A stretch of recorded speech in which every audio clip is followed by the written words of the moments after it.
Hello, everyone.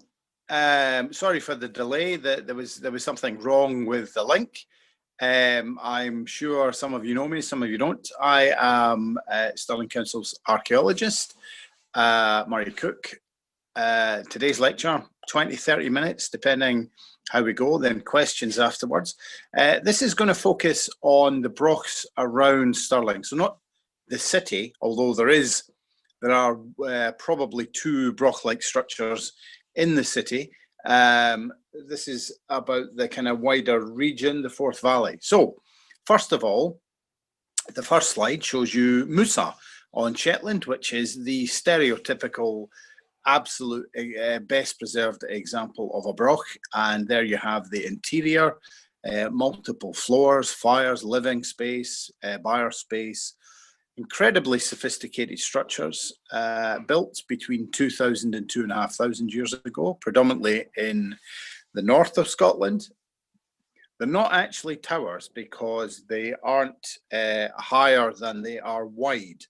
The base is bigger than the height. Anyway, so this is what a Broch looks like. The ones around Stirling tend to be later.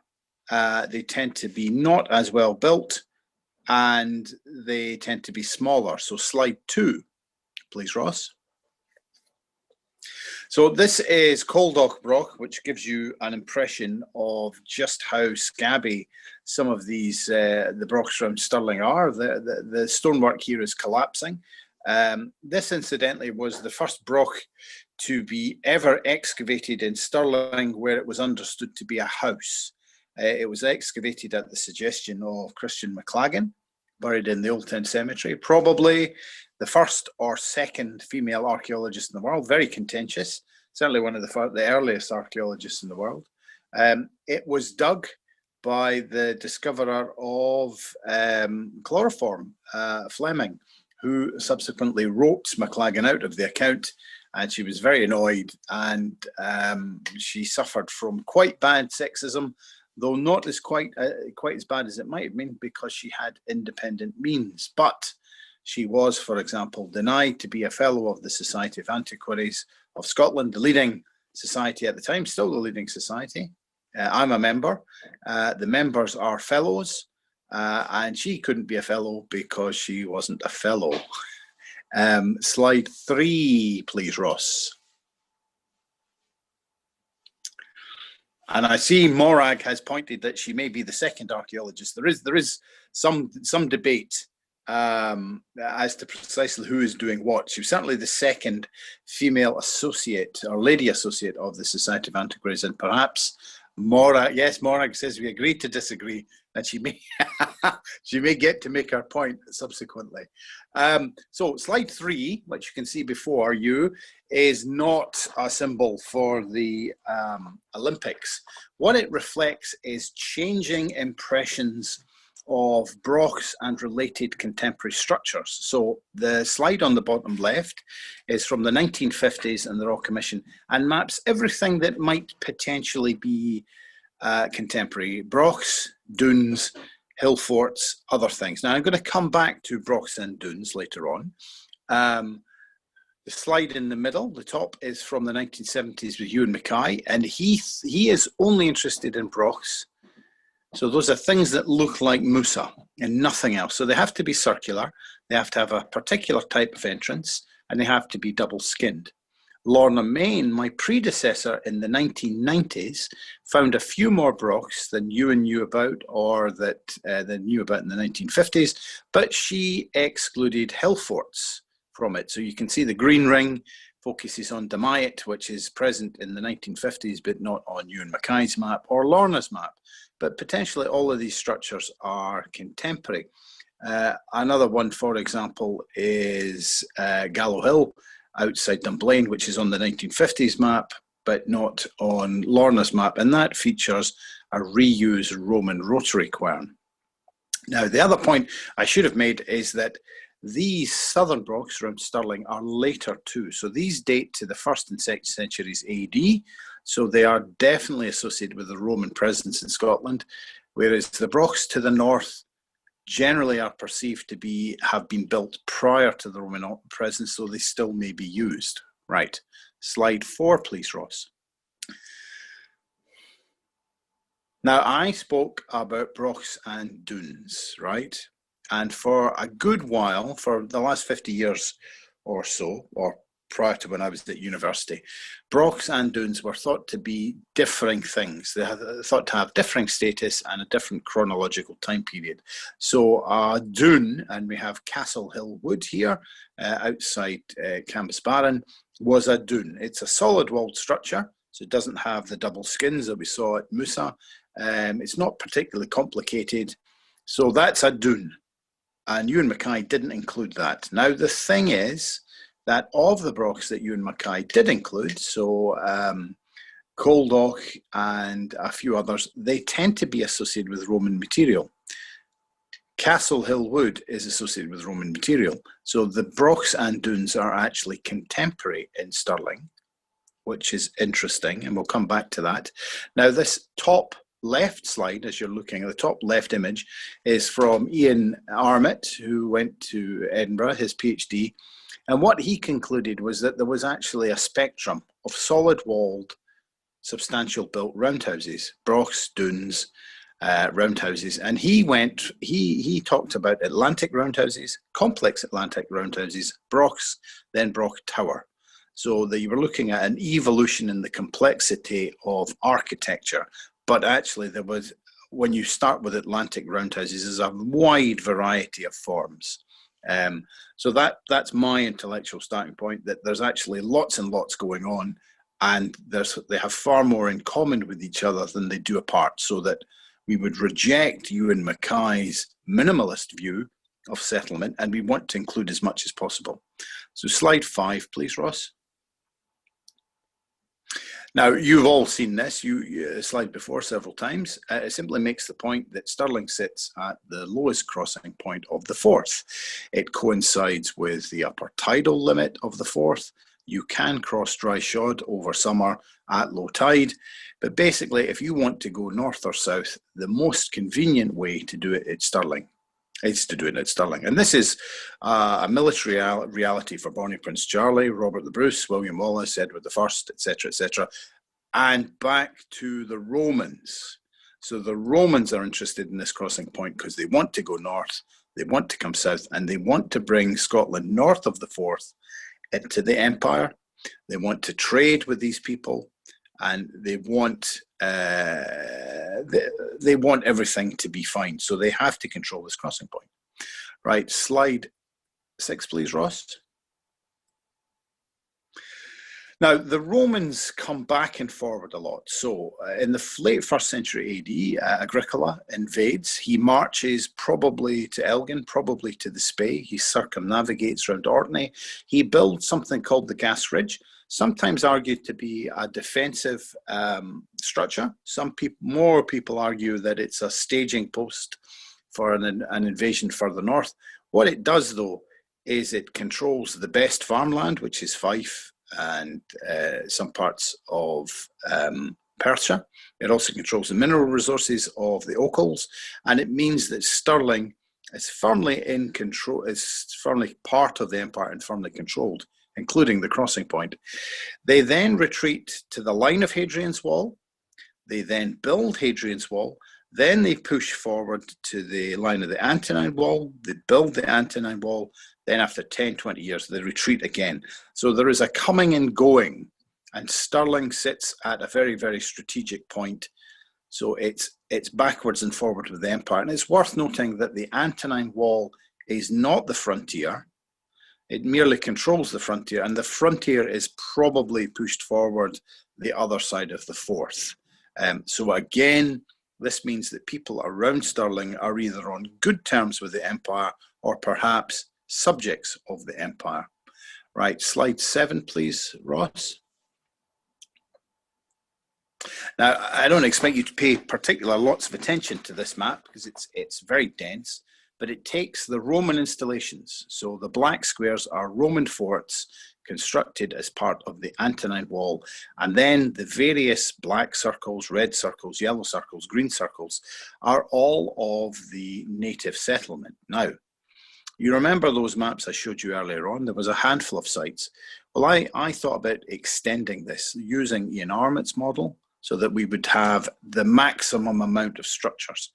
If you do that, and you take everything that potentially might be a broch or a dune, or a contemporary hill fort, or a contemporary souterrain, or anything else, you end up with 40 to 60 structures dotted across the Forth Valley. All of them at strategic crossing points, strategic journey points. So if we get slide 8, please, Ross. Now, what I've done here is I've broadened the map so that we have more of the Roman installations, the black squares and the black lines. We also have red arrows, and these show transport routes, so east and west to either side of the bog, and then the two main crossing points across the bog, Stirling, which is the biggest one, and then also between Kippen and Coaldock. There are a couple of clusters here, just a couple of red circles, just to show you that the density can increase. So there's one round Gillies Hill to the south west of Stirling, and that seems to be associated with mineral resources, a kind of limestone-rich soil. There's another one above Thornhill, where you've got three quite close proximity to each other, and this may reflect the route, the journey westward onto the two, the forts at Menteith and Callander. But there are clusters here, and there are territories. Now, not all these structures are contemporary. They probably fit to within a broad period of 0 BC to 150 AD, and they come and they go. Now, slide 9, please, Ross. A quick shot of Coaldock Broch, which, as I've said, is the first broch to be dug as a domestic site. It sits right on the shoreline of Flanders Moss. You can see the slope on the image to the right, and would have been a very prominent and powerful kind of symbol. It projects power, it projects influence to control something on the crossing of the Flanders Moss. And just out of interest, the second slide shows an extract of the first edition Ordnance Survey from the 1850s, where before the excavation of the broch, where there's clearly some kind of opening, and it's actually recorded as a cave. So people must have been crawling in to some element of the structure. Right. Slide 10, please, Ross. Now, this is a bit of a headache looking slide, but this takes brochs, which we think are contemporary with each other, so Coaldock, Torwood outside Falkirk. It then projects the scale of all these things and compares them with other sites. So we have Gallow Hill, which I mentioned, which is associated with a 1st century Roman rotary quern, the only native site in Scotland with a rotary quern. Moat Hill, above Sainsbury's, which we know dates to the 1st or early 2nd century AD. Damayet, we think Damayet dates to the 2nd century AD on the basis that the Maethi are mentioned by Roman sources, but it's possibly later, might be the Maethi, who are their successive tribe. We do have a radiocarbon date from one of the external ditches, but it's not yet completed, so I don't actually know what it is. But this just compares potentially contemporary structures and looks at the size and the variation of their architecture. Slide 11, please, Ross. So some more examples. So more brochs and some dunes this time. So Lecky and Fairy now are brochs. Castle Hill is a dune. Wallsdale is a dune. West Pleen just is actually still upstanding. Is what's known as a timber homestead, a bit of an odd structure, and then Moat Hill in the middle. Now you can see that all these sites are roughly the same size. Some are bigger, some are smaller. But so we have brochs, dunes, timber structures, and then Moat Hill. A Moat Hill is a hill fort. It's a vitrified hill fort. So there's lots and lots of variation in amongst all of these structures. Slide 12, please, Ross. Now, over the last 8 years or so, I have been digging and surveying on them. So this is actually this is out of date, this slide, but it shows you the evidence to date. We have one more site to add, which is the site in Kings Park, which I was digging last week and discovered when the council put a new path in. That is what this shows is structures that were excavated, structures dating to the 1st or 2nd century AD, and whether any of them are burnt. And you can see that 80% of them are burnt, and the evidence from Kings Park is that's also 1st, 2nd century AD, and it's also burnt. So the majority of the structures, all of those varying types, all of those varying forms, are all 1st, 2nd century AD, and all are burnt. Next slide, please, Ross. So obviously, if a structure is burnt, there are two ways to think about that. Now, we tend to dismiss the accidental fire.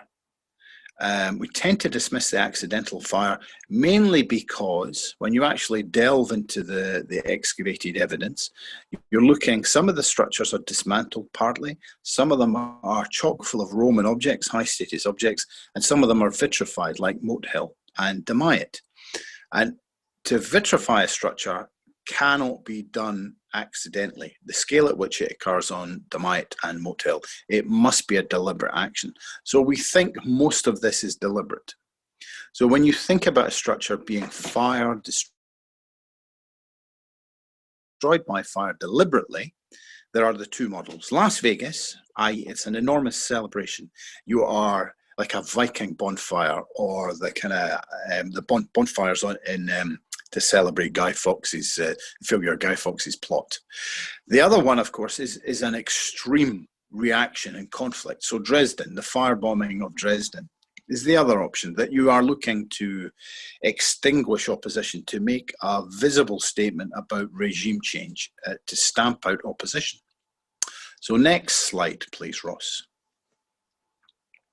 So again, looking in detail at the evidence. So Lecky Broch, definitely 1st, 2nd century AD, just up the road beyond Gargunnock, we think is destroyed by the Roman army. We think that is the case because it's got a Roman ballista bolt in it. Fairy Now, which I mentioned before, is dismantled then burnt. Moat Hill, vitrified. Torwood, destroyed by fire. And I'm making this point. If we assume that it's deliberate, is it the Romans? So we think that we know the Romans destroyed Lecky, but I don't see them vitrifying a fort, and I don't see them partially dismantling it, and I don't see them filling it up with treasure, with Roman objects. Surely they would steal them. So I am thinking that the differing sizes of architecture that we saw probably reflect some level of competition amongst people. So if you imagine your street was full of lottery winners and someone bought a Lamborghini, then someone else bought a Porsche, and then someone else bought a stretched Humvee, you're all showing off with the money that you've incurred, the money that you've accumulated. Now, I think that this, and I realize, of course, I have skipped this bit in my earlier slide. I think that what we're looking at are communities who are competing amongst themselves, who are facilitating the Roman trade that we saw earlier on, that they're making themselves wealthy. Now, if you can compete amongst yourselves with architecture, i.e. someone builds a Broch, someone else builds something different, someone else tries to build a Broch but only builds a dune, someone else builds a hill fort, someone else builds a souterrain. So everything is an expression of wealth. Conspicuous consumption is what we would call it. So if you can compete for the construction, can you also compete for the destruction, right? Are people showing off at the destruction of these buildings, which is interesting, right? So next slide, please. Now, I mentioned souterrains earlier on. There is one souterrain in Stirling. which is 1st, 2nd century AD. Now, souterrains, and that one is outside Cowie, now destroyed by the quarry. Souterrains are underground storage structures. They tend to be associated north of the Forth, and we think that they are associated with the accumulation of agricultural storage. We think they're being stored underground. The thing about a souterrain, it always has a curve in it, which means that the bottom is always in darkness. If it's always in darkness, it's always in a reasonable constant temperature. So we think that the souterrains are used to store agricultural produce, which is being traded with the Romans. When the Romans are trading with them, they are accumulating wealth, and they are displaying the wealth that they accumulate through elaborate architecture. Now, when the Romans formally abandoned the Antonine Wall, and you remember that slide, how far Hadrian's Wall was away, all of the economy, all of the underlying economy that was supported by the Roman trade vanishes overnight. The same thing happens in Stirling, it happens in Fife, it happens in Angus, all the way up to Dundee. And we find the same pattern. We find that the souterrains and the Brochs and the hill forts are partially dismantled, they're loaded up with Roman goods, and then they're set fire to. Next slide, please, Ross. So here we have my kind of overarching summary of everything I've said, because there is a lot of complication here about Brochs, right? So the Roman presence increases exchange. So this increases local competition, which expresses itself through architectural choices. Now, there is an interesting thing which I've not picked up on, the choice of a Broch. What does a Broch say? Now, if you think that, remember that these are the latest of the Brochs built in Scotland. So you're building Brochs in Stirling at a time when the Roman Empire is here. Are you trying to convey a message about a non-Roman identity? Are you referring to a free past or a free north? Because remember, while the Romans get to Elgin, they never really stay there very long. They vanish almost immediately. So there is something going on with the choice of architecture. The Romans don't find it threatening because they wouldn't allow it to be built, but it is conveying something. So then going on, when the Romans abandon southern Scotland, this economic system collapses. Some of the structures are being destroyed by the Romans. That's perfectly obvious.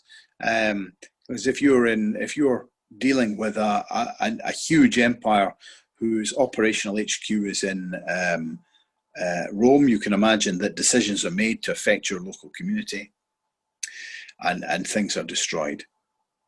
I think there is a closing process shared across Stirling into Fife into Angus, where where the underlying religious pattern involves the destruction of the wealth accumulated under the Roman presence in a suitably spectacular way, right? Now, however, why do we have Brochs in Stirling at all? Is this all to do with the Romans, or is there something else going on? So next slide, please. Now, this gets a little interesting. When you actually dig into these structures, and you dig, and we've got a range of them here, Caldoch, Torwood, Fairyknow, Lecky, and Castle Hill. Castle Hill, Caldoch, Lecky, and Fairyknow are all a bit rubbish. We don't know really much about Caldoch because it's shoveled out. We don't have many objects. Castle Hill has Roman objects. Fairyknow has Roman objects. Lecky has Roman objects. The one site of all of them that have been excavated properly that doesn't have 1st century, 2nd century AD evidence of them is Torwood. Now, this was excavated 3 times, shoveled out in the Victorian period. There is then a more careful excavation in the 1940s, and then I put a couple of slots across it. There is no Roman pottery from Torwood. This might suggest that it was built or occupied when the Romans weren't here. So either it means it is pre-Roman or post-Roman. However, looking at the structure, it is the biggest, it is the best built, and it's the best preserved. It's the only one of them with the definite evidence for the upper floor that we saw in our first slide with Musa. So I think that this should be considered pre-Roman. Now, or there is another alternative, of course, that perhaps due to local politics, the people in this structure may always have chosen never to associate themselves with the Romans. That's a possibility. But we're looking at most likely the earliest structure of the various Brochs in Stirling because it's the best built. So I might argue that this is the best built because it was probably built at a time when people knew how to build Brochs and how to build them well. By the time they're building Castle Hill or Lecky or Fairy Now or Coaldock, they've not got much idea about how they really should be built. So they're not as good. Coaldock is smaller, Castle Hill is odd, Lecky is odd too, and Fairy Now is dismantled. But they're all smaller scale, less well built. Now, if we get the next slide, please. So just a quickie, looking again at that slide from the 1950s, you'll see that if you look at the bottom left, the big white circle with nothing in it, and then that's this red circle here. All of these black circles were discovered in the mid-90s after Lorna produced her map, and these are all substantial stone-built roundhouses. Very few of them have been excavated. We had a sample on one earlier last year, but didn't get quite much feeling for the structure. They're all in south-facing slopes. They're all associated with burns, and close to one of them was this massive armlet, which has been flattened out, which is the image to the right-hand corner. And that is a post-Roman object because the metal in it contains melted Roman brass.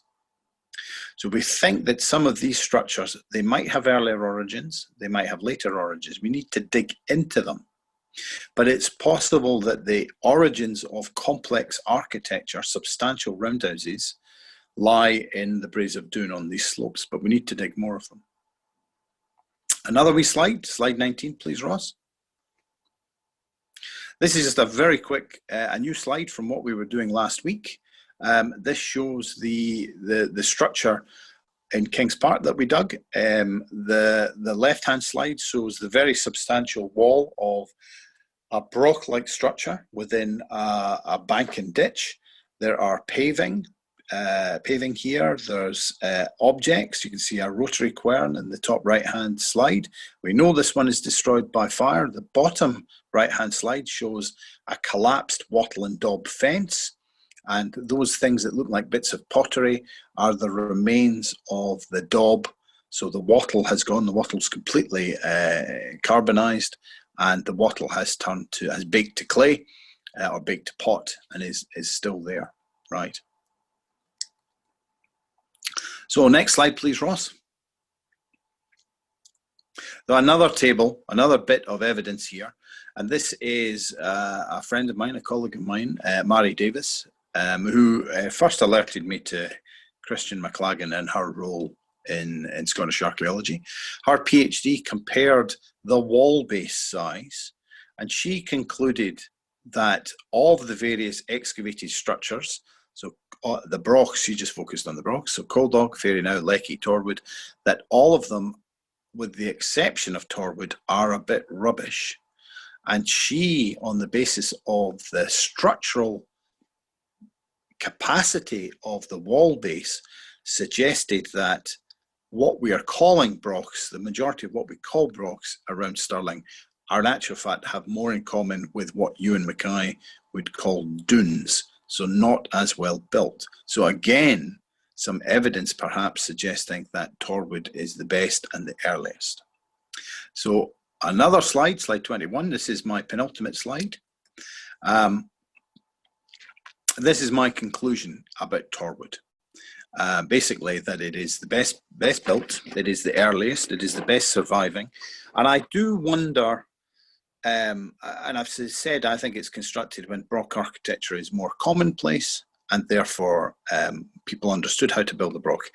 I do wonder when we look at the other sites, so the Coldocks, the Castle Laws, the combination of rubbish Brochs and dunes, if in actual fact, rather than referring to a free north or a free path, they are in some way referring back to Torwood and the architects and the occupants of Torwood, who may be the first people to have built a Broch in the south.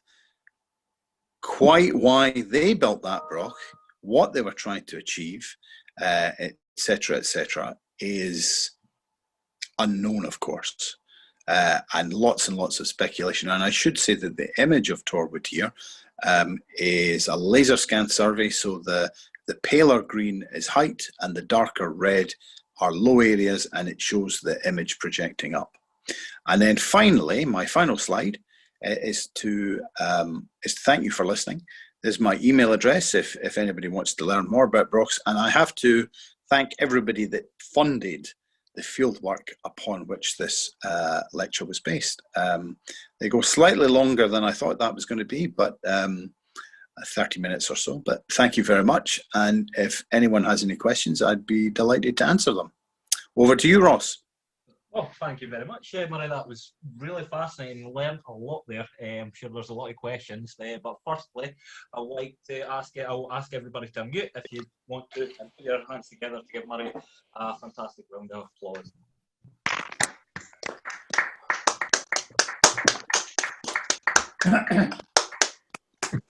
Thank you.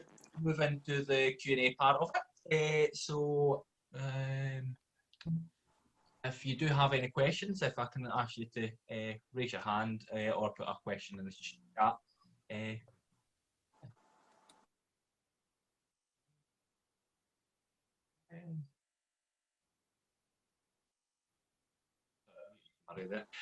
Are there any questions? Can't see any hands up or anything. Silence. I would have thought Morag would have a question.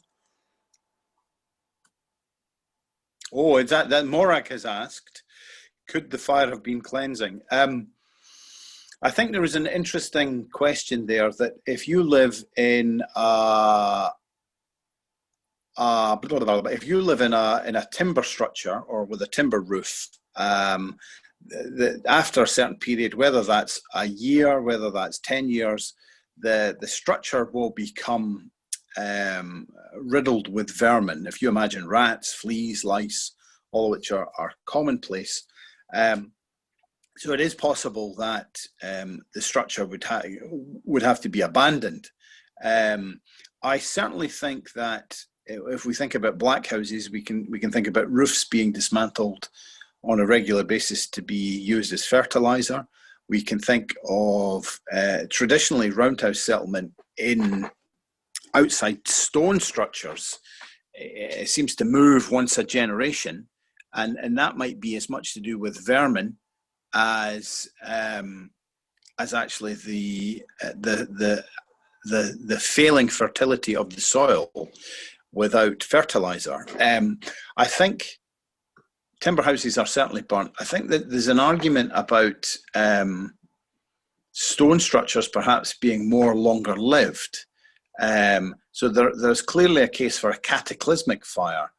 But very few, or if it was a cleansing fire, we might expect a subsequent reoccupation.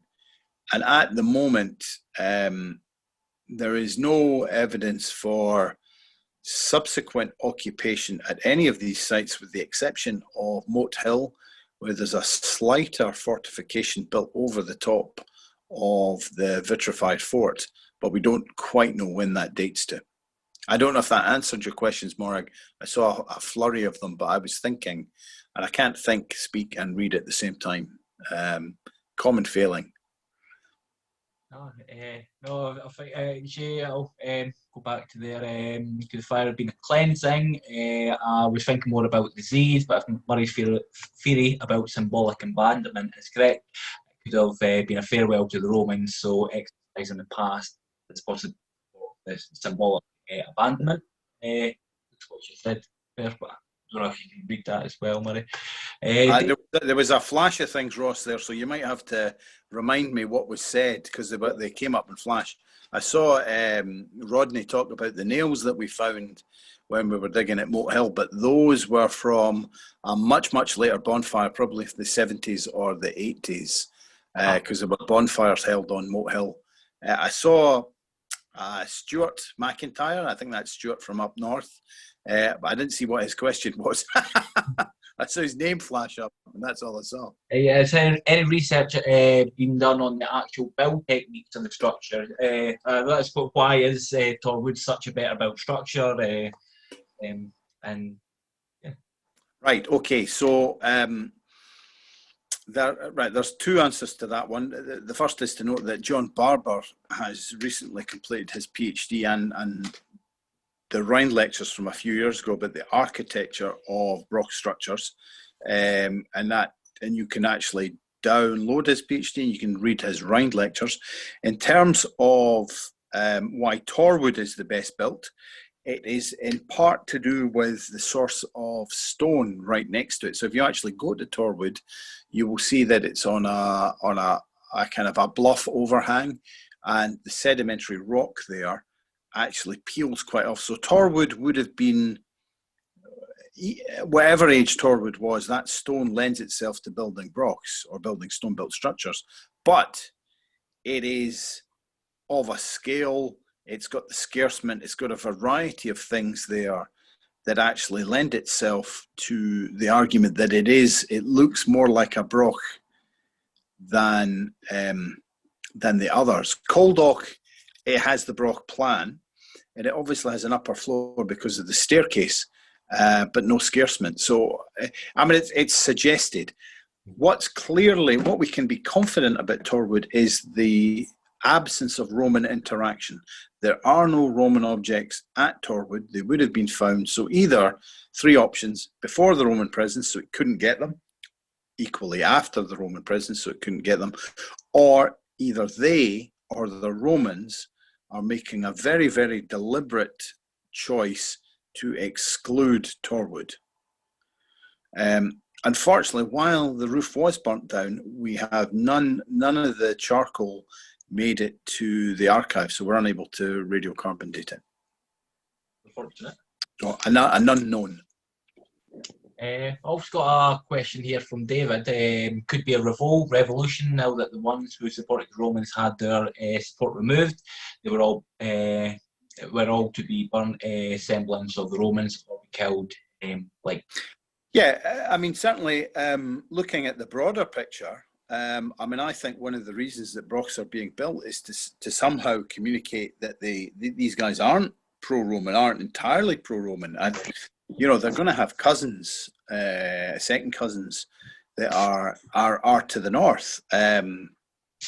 We know that the Maethi are siding with the Caledonians to break the terms of the treaty.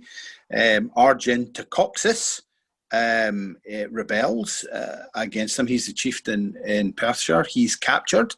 We know that Septimius Severus, on one of his triumphal arches in Morocco, has the oldest depiction of tartan. It's a wee guy with tartan trews on. We know that further down the line, what's known as the Barbarian Revolt, in the 360s, I think, from memory, guys from Inverness basically make it all the way down through to probably Norfolk. So clearly there is raiding north and south. There's a slave stolen, a female slave stolen from a centurion on the Antonine Wall and sold back. The complication is that some of these sites are partly dismantled and they're loaded up with Roman goods. So if this was a kind of internecine warfare, you know, north and south, I wouldn't expect the Roman objects to be there, and I certainly wouldn't expect the Brochs to be partially dismantled. So I think the Romans are definitely destroyed Lecky, and there's clearly some kind of change in imperial policy. Bill Hansen, the late professor, well, not late professor, he has retired, the professor from Glasgow, has pointed out that the density of Roman structures on the Antonine Wall is denser as you move west, perhaps indicating that there was actually an upsurge in rebellion against the Romans. And I haven't seen this paper. I've heard it talked about. He has suggested that perhaps Lecce was destroyed in retaliation. You know, as part of perhaps it was part of a rising against Roman rule, and it was brutally put down. The Fraser Hunter makes the point that the Romans pick and choose, so that even if you are an ally of the Romans, you may not get everything, because you may not get as much as your neighbour, because they want to divide you. They want to divide you. They want to divide our ancestors. So they'll give, and if I could be crude, they might pay somebody in Cambusbarron, but not pay somebody in Gargunnock, and then pay someone in Kippen. And people in Gargunnock are furious and turn against their neighbours in Kippen and Cambusbarron, or vice versa. Or perhaps, having paid Kippen for 20 years, they decide to pay Gargunnock for 10 years, and everybody is at each other's throat. And certainly the Pictish identity to the north of the Forth is often perceived or recognised as created in opposition to Rome's rule. I've just got the scene from Monty Python, like what the Romans done for us lately, and yes, all this craziness kicking off at the back of that. But yeah, that was an interesting point about the division tactics and some and not others. Another couple of points I'll read out. Jim Greenwood said the history of English castles is being or has been reinterpreted. The early castles were defensive, later castles were for display more than defence. The same change in interpretation has been applied to many hill forts. Is this what's happening in the interpretation of the Brochs building throughout Scotland?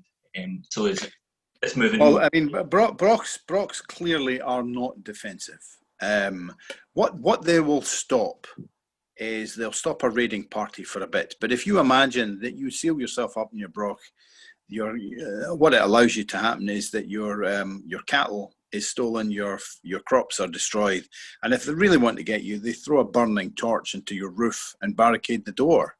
You know that. I mean, I certainly have the opinion that most hill forts are defensive against raiding, but they're not designed to withstand a siege. That there is no siege. There's not siege warfare as we understand it. And I would see the Brochs in the same light. I think they are defensive to a certain extent, in much the same way as our houses are defensive to a certain extent. But if somebody really wants to get in, they're going to get in. Mm-hmm. So yes, exactly the same way with earlier and later castles. No problem at all with that. Jim H here makes an interesting point. Says, you think that the Lowland Brochs fit into this idea of specialised Broch builders travelling around, almost this idea journeymen that would have this specialist knowledge, and again, if that gets out or lost in some generation, you've lost all that knowledge?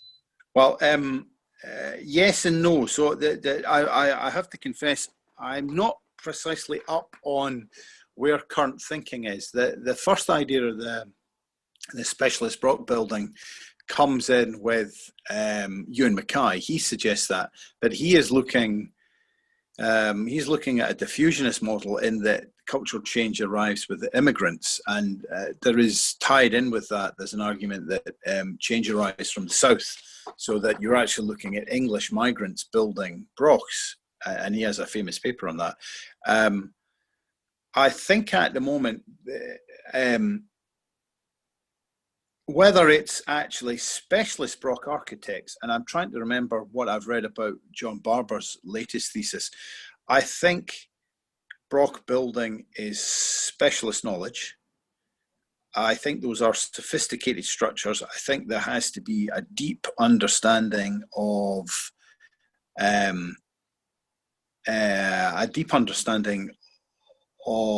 corbelling, of weights, of the way stone functions under pressure. So I think that's specialist knowledge. Whether or not it is Broch builders moving or whether actually what happens is the architects go up. I certainly imagine a scene where people are looking, how come Bob up the road has a broch, and I don't have one. So I think that's what lies behind something like Coldach, which looks, perhaps if you looked from the outside, not Coldach, Castle Hill. If you looked from Castle Hill from the outside, it would look like a broch. As soon as you go in, it's clearly not a broch. Coldach is clearly a broch, but it's tiny. It's such a small interior, and it's so badly built. I mean, you know, and it is well worth going. Coldach is unfortunately in someone's garden. Torwood is well worth visiting. And then you think about some of the lesser sites, Keirhill of Gargunnock, which has a very substantial stone wall, and quite what was going on at Keirhill of Gargunnock. There is a 2.5 metre foundation for a wall, but there's not enough stone on that site to have had some kind of broch unless it's robbed to build Gargunnock. I'm not sure. I think I answered that question. I'm not sure. Yeah, no. Yeah, definitely. It's quite interesting, this reusing of stones and materials. Yes. Were they done by mortar, or are these all more like dry stone diking, and they're just shaped and fit together really well? These are all dry stone structures, which again underlines perhaps the need for specialist knowledge. If you think about the size of Musa or Lecky, Dintelv Trodden, just before you get to Skye, or if you think Gurness, these are very, very impressive, well-built structures. They're sophisticated. There's not much evidence for cut stone in any of them. There may have been some cut stone at Beery Broch. I seem to remember, or Broch na Beery as they call it now, in an excavation trench when I was a student there, but I honestly can't remember. Most of it is dry stone, but every now and again, a bit of specialist stone, a bit of decorative stone is incorporated into the build. But there's lots of things going on. So Dintelv and Trodden famously have weight-relieving gaps. There are voids over doorways and windows. As I say, very, very sophisticated structures. So definitely, I could not build the broch. And Ross, who I know can turn his hand to most things, would struggle too. You have to know what you're doing. Definitely, I would love to get that try. There's another couple of questions here. Has there been any special analysis of the inner areas of Torwood Broch? And Rodney asks, Moat Hill and the outer, Moat Hill had inner and outer ramparts, so was there an element of water there? And we've also got a question from Stuart. So, I assume there's no evidence of the relevant sites further north of the eastern side of Scotland. Right. The interiors, yes. The well-preserved ones, there is some evidence for analysis. So Scalloway, which was excavated in the mid-90s. One of the difficulties is that the Brochs have such a long period of occupation. So one of Sally Foster's papers dealt with how you navigate within a broch, so private areas, public areas. In the last 2 years, there have been some major excavations of brochs. So Scalloway was re-excavated. There was the one in Assynt, whose name I forget, I cannot remember that one. So there's actually about to be a whole series of papers about excavations of broch interiors coming up. So there'll be a lot more, but certainly there's more and more accumulating evidence. Rodney talked about the ramparts at Moat Hill, and these don't add. There are two sets of. There was an external rampart. These add to the defensiveness and impressiveness of the site, but they don't increase the living area of the structure. And there was a third question, Ross, which I've forgotten. And well done for getting the first two. I assume there's no evidence of relevant sites further north on. Yeah, I didn't quite understand that one. There are Brochs further north and there are Brochs further east. There are no Brochs in Aberdeenshire. So there's Brochs in Dundee, and then there's no Brochs in Aberdeenshire. And I don't think there's Brochs north of the Tay, and there's no Brochs south of the Moray Firth. But I'm not sure if that's what he was meaning. A lot of them all very coastal or near to. Right. Okay. So the locations, they tend to be in prominent locations, but not all of them are on the coast. So Telv and Trodden, for example, aren't on the coast. They're close to the coast. Some are absolutely right on the coast in terms of, so you could trade, you could see them from the sea. I don't think Dunveig on Skye is on it. So there's a vast array of locations. Basically, they are in locations that the architects and the owners thought would express power. So they are either controlling a resource in a particular area or reflecting that a particular area has a resource. So if we think about them around Stirling, I think that they are built around material resources, crossing points, prominent hills. So there's a variety of things being communicated in the siting of our Broch, and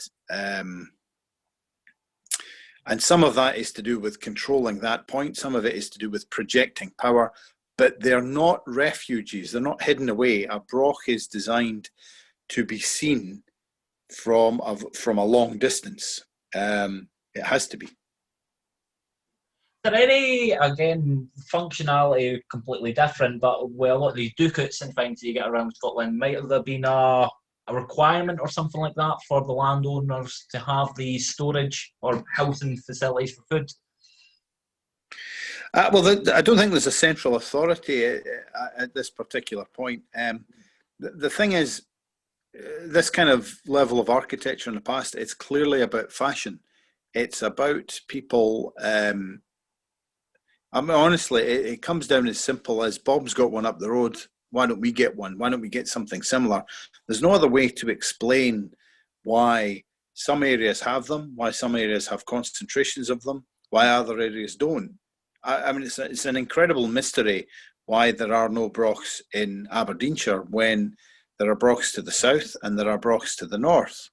But no one in Aberdeenshire thought that the way to project power was to build a Broch, which is incredible. They are building timber-laced ramparts, which become vitrified. And we can see that there is a kind of a continuum of architecture. So we can see hill forts across Scotland. We can see timber-laced ramparts across Scotland. And we can see Brochs in a variety of locations, but how these interact with each other. And then by the time you come to Stirling, we've just got this weird hybrid that there are Brochs, there are rubbishy Brochs, there are dunes, there are things built of timber, there are souterrains. It's as if there are hill forts, there are differing sizes of hill forts, there are different structures of hill forts. It's as if,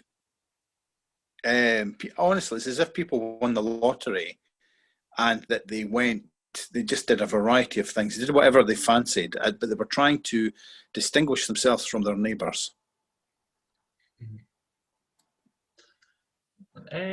Got a comment in from Morag. The Glasgow Post Office directories from the 19th century had specialist brick builders that only built the chimney stacks in the baker's ovens, and circular structural specialists. So maybe a bit more a modern example of having specialists. I can. I mean, certainly we know there are. We think with regards metalwork, there are itinerant metalsmiths. So I don't see why there isn't specialist knowledge in Broch building. I think perhaps the reaction against that is to view is the way that Ewan expressed his model in the 70s and 80s, which was someone from down south came up and impressed the natives with building a Broch, and then everybody commissioned them. Although presumably he is thinking of other models like Palladian architecture in the 18th century, where the Adam family go from house to house and estate to estate, building things with people who are accumulating power from the empire. Yes, and Morag is saying possibly Ewan was being too dogmatic, and I think the balance of opinion is yes, indeed, Morag, Ewan was too dogmatic, and I think that one of the problems for Ewan is he was clearly one of the greatest researchers, greatest excavators in Scotland, and I take my hat off to him left, right, and centre. But I think he hung on to things a bit too long, and even 5 years ago he was still talking about Torwood as being post-Roman because he couldn't conceive of the explanation for it not having Roman remains. Well, that's what I'm going to be doing tomorrow, or maybe even the rest of the day, if going out to Torwood. Yeah, that's.